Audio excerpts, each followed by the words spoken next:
Em 1982, reunidos em Montego Bay, na Jamaica, representantes da maior parte dos países adotaram a Convenção das Nações Unidas sobre Direito do Mar, que definia a largura do mar territorial até 12 milhas e da zona econômica exclusiva, com largura até 200 milhas. Isso aí são milhas náuticas, tá? É aproximadamente 1.852 metros cada uma dessas milhas náuticas aí. No caso brasileiro, essa largura se ampliou em alguns pontos do litoral para 350 milhas. Qual o nome dado pela Marinha Brasileira a essa nova fronteira? Cite duas vantagens dessa ampliação mencionada no texto. Bem, algumas coisas aí eu preciso chamar a atenção de vocês para esse texto. Esse texto foi retirado até de uma prova para o Itamaraty, para o Instituto Rio Branco. O Itamaraty já dá como certo, já comemora bastante essa ampliação da nossa ZEE, como a gente chama, da nossa Zona Exclusiva Econômica. Isso não foi homologado na ONU, não, mas parece que a ONU acenou já favoravelmente, então já se comemora na Marinha Brasileira que haverá essa expansão. Bem, vamos lá. Muita calma para a gente conseguir entender do que ele está falando. Ele está falando de fronteira, né? Fronteira é a área de fronte, são os nossos limites territoriais. A fronteira, ela define um território. O conceito de território para a geografia é um conceito importante. O conceito de território é onde a gente exerce o nosso poder, a nossa soberania. Na próxima questão, vou até falar um pouco de soberania quando eu falar de federação no Brasil. Então, nós precisamos entender o que é a nossa fronteira. Daí, nossa fronteira pode ser terrestre, aquela fronteira que vai limitar o Brasil com outro país, mas a gente também tem uma fronteira marinha, né? Então, a questão é, até onde vai o Brasil em termos litorâneos? Imagina, tu vai chegar na praia ali, aí tu vai dar um mergulho, furou uma onda, fez uma viagem internacional, saiu do Brasil. Não, existe um limite territorial. A ONU define duas áreas importantes para a gente. Primeira área importante, o chamado mar territorial. O mar territorial ele se estende desde a área onde o mar está mais baixo da costa, até 12 milhas náuticas em direção ao interior do oceano ali, para dentro do oceano. A partir até essas 12 milhas náuticas, aquilo é considerado mar territorial, é território brasileiro, tá? Aquilo ali faz parte da nossa área territorial. A partir daquelas 12 milhas náuticas, por mais 188 milhas náuticas, completando 200 milhas náuticas, existe uma outra área chamada ZEE, que é uma Zona Econômica Exclusiva. O que significa essa ZEE? É uma área em que o Brasil tem exclusividade de exploração econômica. Não faz parte do nosso território especificamente, mas, necessariamente, só o Brasil poderá explorar aquela área. Tá bem? Existe uma discussão em função, recentemente, dessa convenção realizada na ONU para a ampliação dessa ZEE. Essa ampliação se daria a partir da medição da nossa plataforma continental. O que é plataforma continental? Assim que você sai da área continental, existe uma redução bem paulatina da profundidade do oceano, até chegar a uma área onde a profundidade ela é mais inclinada, ela é mais densa. Nessa nova região chama-se talude. A primeira região que a inclinação é menor chama-se plataforma continental. A grande questão é que a zona econômica exclusiva, ela muitas vezes é menor do que a plataforma continental. Então o Brasil requer junto à ONU que nas áreas onde a plataforma continental sejam maiores do que a zona econômica, haja uma expansão dessa zona exclusiva econômica. Ou seja, na plataforma continental brasileira, só o Brasil poderia explorar atividade econômica. Tá claro? Isso faria com que nós tivéssemos uma área de exploração econômica ainda maior. Ok? Recentemente, a Marinha do Brasil, que inclusive, obviamente, é responsável pela defesa de toda essa região, vem divulgando uma série de notícias e uma série de propagandas denominando essa área de Amazônia Azul. A nossa Marinha, ela diz que a Amazônia Azul é a última fronteira brasileira. A Amazônia Azul é em função de um paralelo com a nossa Amazônia, em função da extrema biodiversidade existente nessa região litorânea brasileira. Então a Marinha se diz responsável, ao mesmo tempo que é contagiar o povo, para que o povo auxilie na proteção, no estímulo de defesa dessa região. Então, hoje, compreende-se por Amazônia Azul a região do mar territorial, as 12 milhas que pertencem ao Brasil.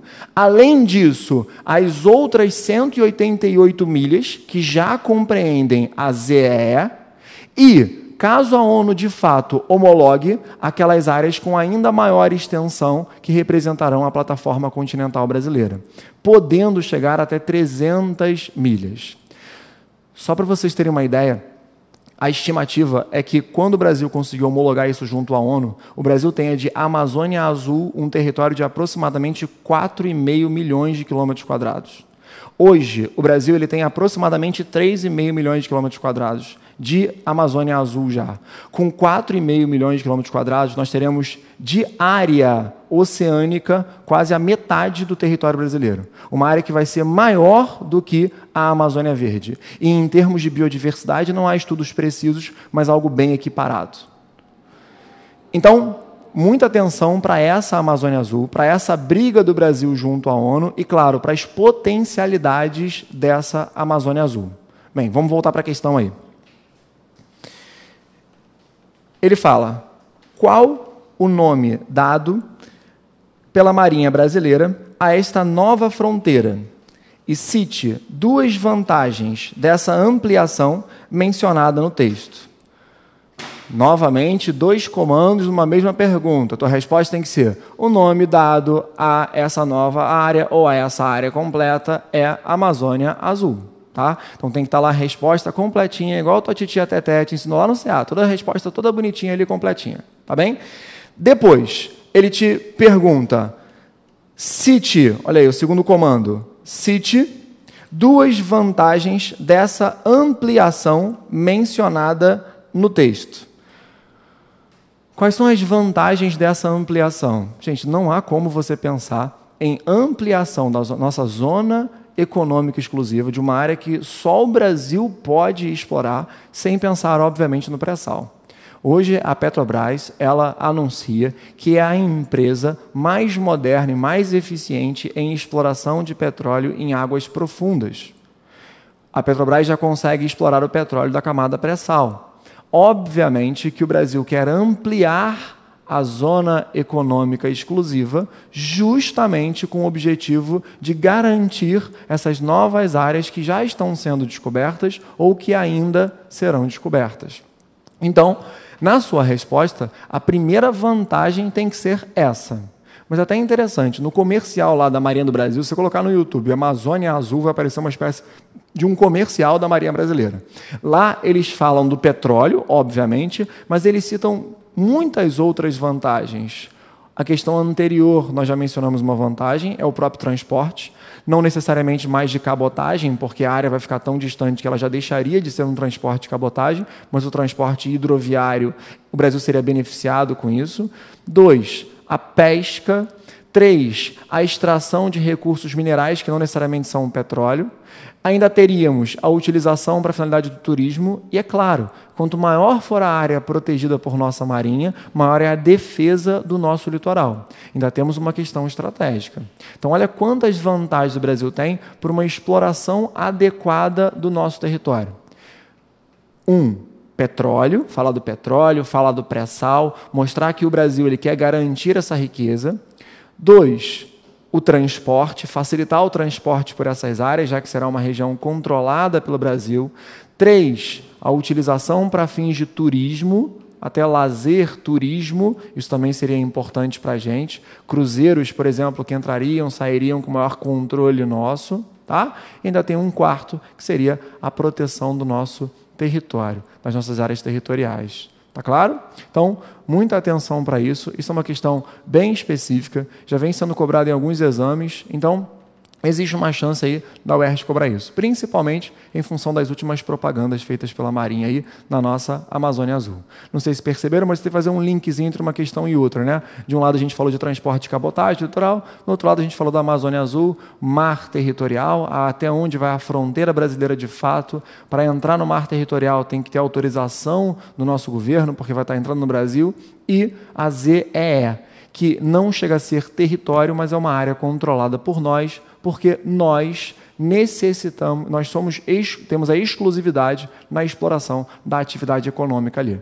Tá bem? A ZE, em regra, vai até 200 milhas econômicas, 188 somadas de 12 do mar territorial, mas o Brasil luta pela expansão dessa ZE, de acordo com as negociações da ONU aí, parece que chegaremos até 300 milhas náuticas. Ok?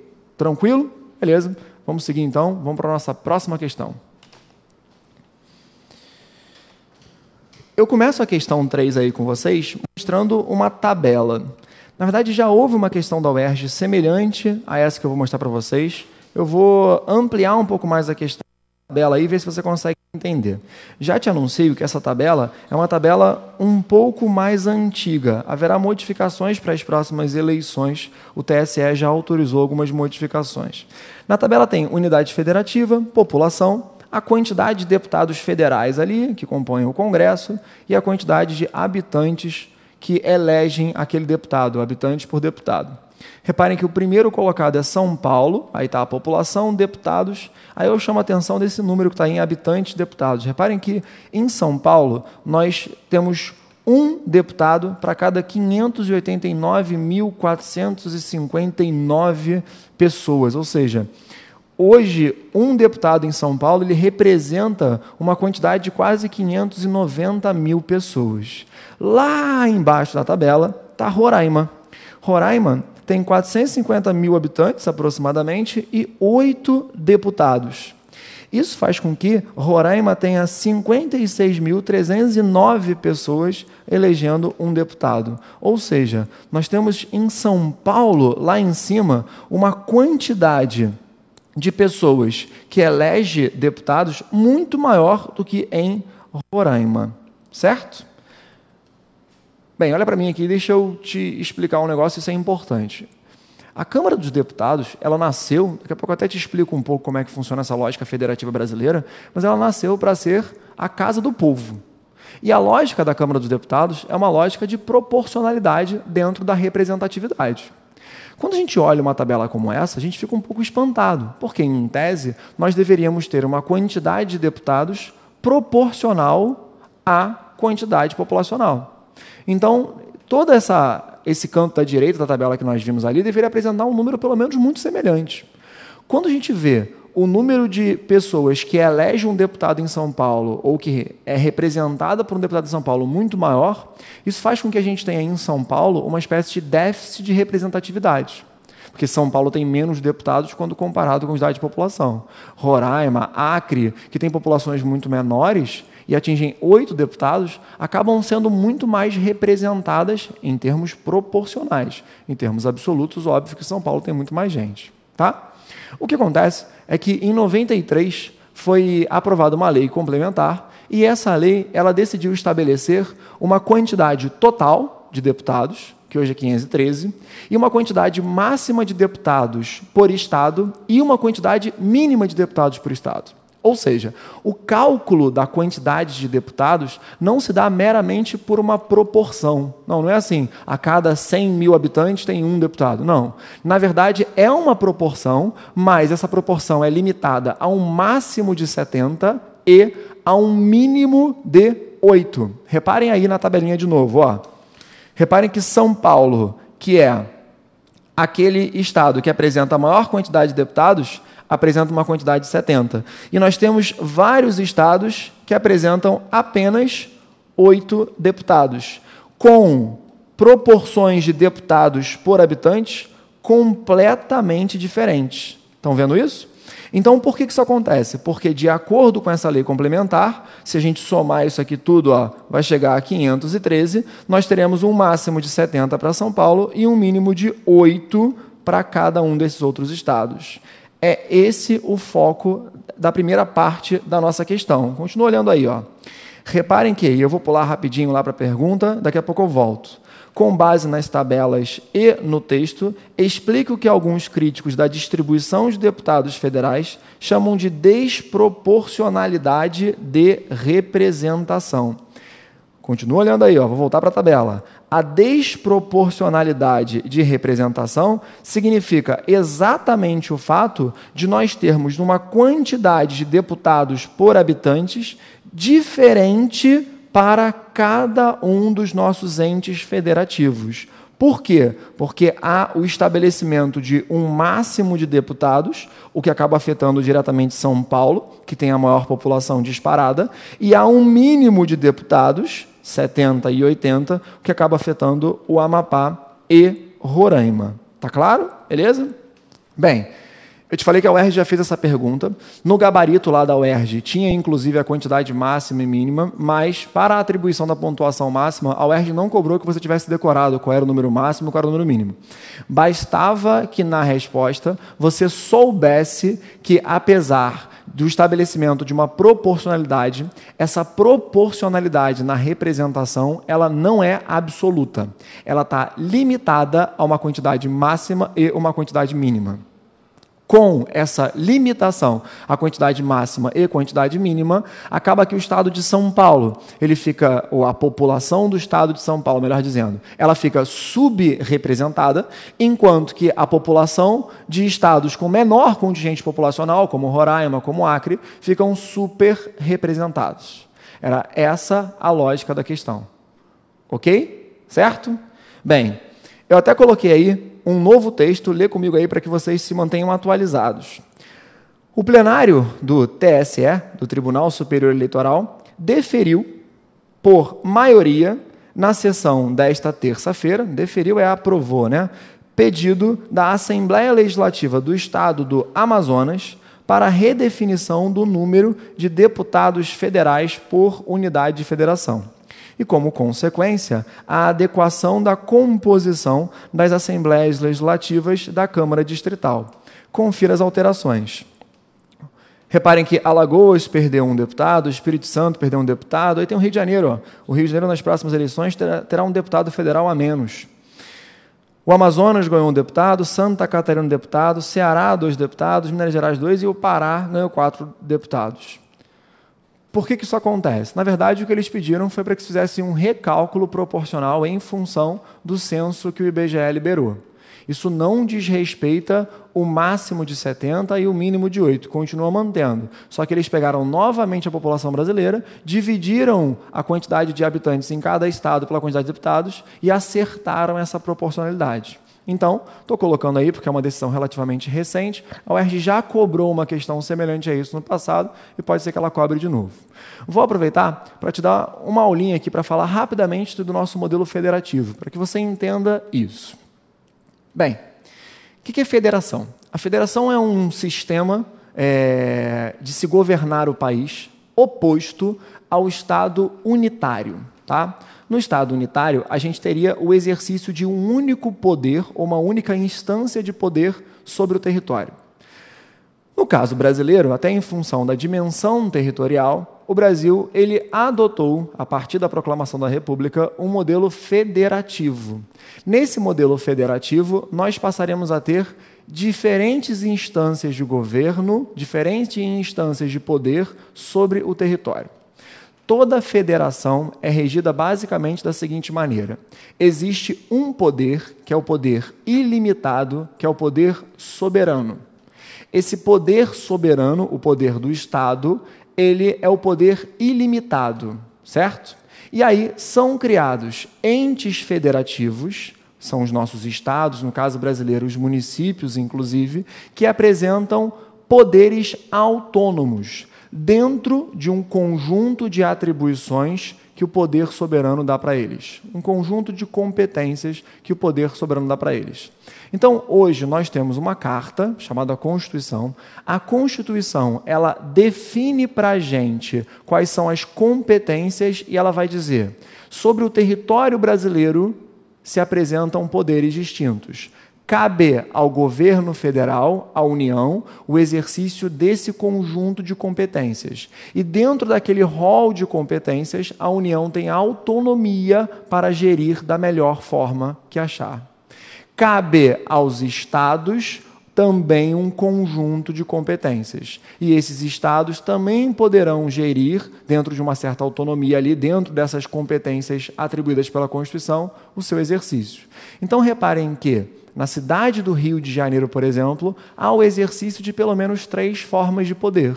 Há o exercício do poder municipal, há o exercício do poder estadual e há o exercício do poder federal.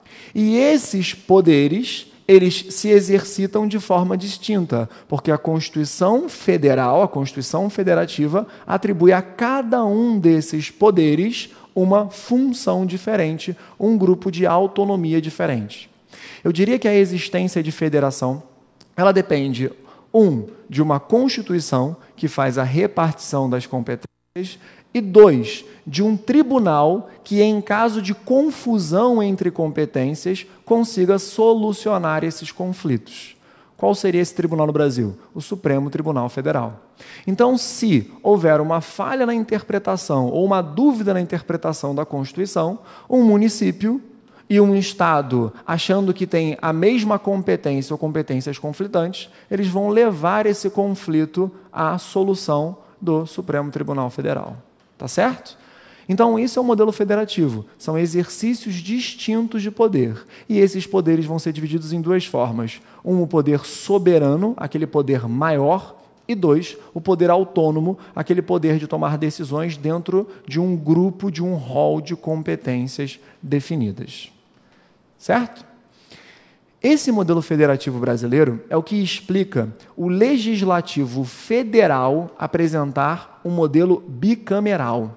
Não sei se você já parou para perceber, mas o legislativo federal, ou seja, quem faz as leis federais, as leis para a União, sai do Congresso. E o Congresso ele é composto por 2 casas, o Senado e a Câmara dos Deputados. Quando a gente observa os legislativos dos outros entes federativos, como dos estados, dos municípios, do Distrito Federal, esses legislativos apresentam apenas uma única casa. Nos estados tem as assembleias legislativas, nos municípios tem as câmaras dos deputados.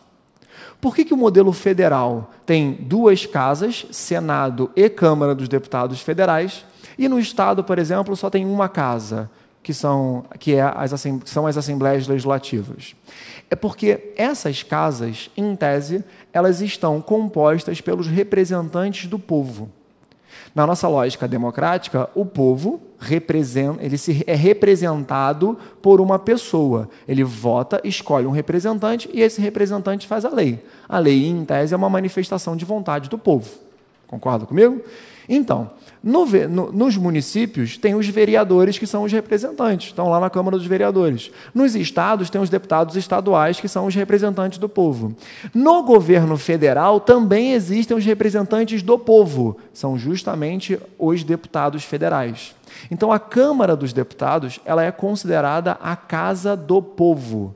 Por isso que deve ser seguido o modelo de proporcionalidade. São Paulo, como tem mais gente, deve ter mais deputado. Roraima, como tem menos gente, deve ter menos deputados. Só que, então, para que existe o Senado? O Senado Federal, ele, apesar de hoje não ser utilizado tecnicamente dessa forma muitas vezes, mas ele nasceu para ser a casa da federação. A composição do Senado ela é diferente da composição da Câmara. O Senado Federal não é composto por senadores em números proporcionais à população. O Senado Federal é composto por 3 senadores por estado, sempre. Cada estado tem 3 senadores. Por que isso? É justamente para evitar que, por exemplo, o estado de São Paulo, que tem uma grande quantidade de pessoas e tem, como nós já vimos, 70 deputados, consiga aprovar uma lei na Câmara dos Deputados que seja benéfica para a população do estado de São Paulo, mas seja maléfica para a população de outro estado. Imagina uma guerra ali entre, por exemplo, Roraima e São Paulo no Legislativo. É bem possível que o estado de São Paulo vencesse essa guerra. Só que como o Senado ele tem a intenção de equilibrar a federação, é no Senado que Roraima vai conseguir se defender, dizendo, não, São Paulo, você está me atrapalhando. Isso não pode. Nós temos nossas competências e nós devemos viver em equilíbrio e harmonicamente. Então, Roraima vai ter 3 senadores e São Paulo vai ter 3 senadores. Normalmente, isso acontece com a maioria dos projetos de lei, iniciam-se na Câmara dos Deputados, aí a Câmara dos Deputados faz a deliberação, faz a votação e a aprovação, e depois encaminha para uma segunda casa, que é o Senado, que é a casa revisora. Lá no Senado é que vão se debater as questões federativas. Se um Estado estiver achando que está sendo prejudicado em detrimento de outro Estado, naturalmente ele vai conseguir derrubar isso mais facilmente no Senado, porque é sempre o modelo de 3-3-3, do que na Câmara dos Deputados. Então, esse modelo de proteção da federação, ele é um modelo que existe só na instância federal, só no Congresso Federal, só em Brasília. Outros entes federativos vão apresentar apenas um único legislativo, somente ou no município a Câmara dos Vereadores ou nos estados as Assembleias Legislativas. Tá bem? Bem, vamos voltar lá para a pergunta.